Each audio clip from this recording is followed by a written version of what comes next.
Hello. Let's look at this program which makes this dancer make some pretty nice moves and say some pretty cool words using a lot of loop. Let's take a look.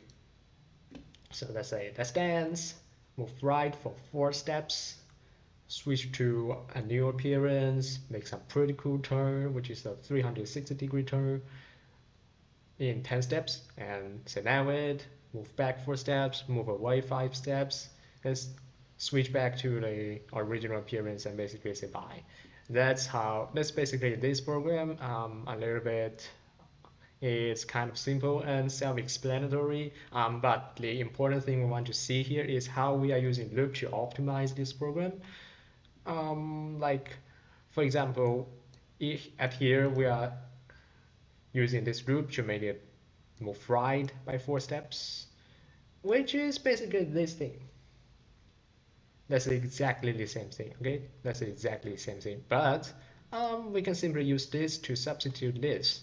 And in case we want to like add some more steps, like we wanted to move right for like 5 steps, we can simply change the number here, like loop for 4 times, 5 times, 10 times, whatsoever, and we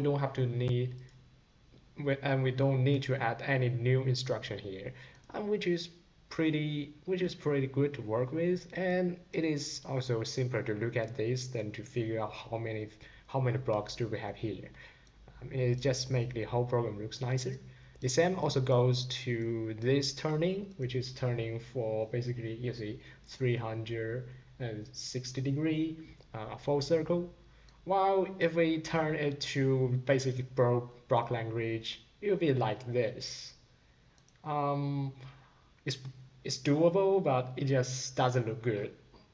Want it to look simple and nice and to have some modularity for future adjustment. Like we want it to move like 2 circles, 3 circles, whatsoever. We can quickly make adjustments instead of adding new blocks and trying to figure out how many number of blocks we have here. This is so much simpler to work with. Same also goes to this too.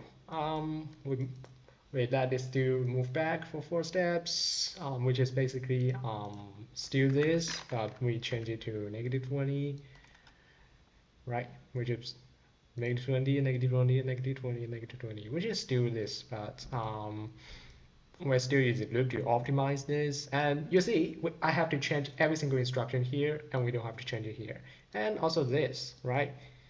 We repeat 5 times so we can save some words. That's basically how we use loop to optimize this program. And thank you for listening.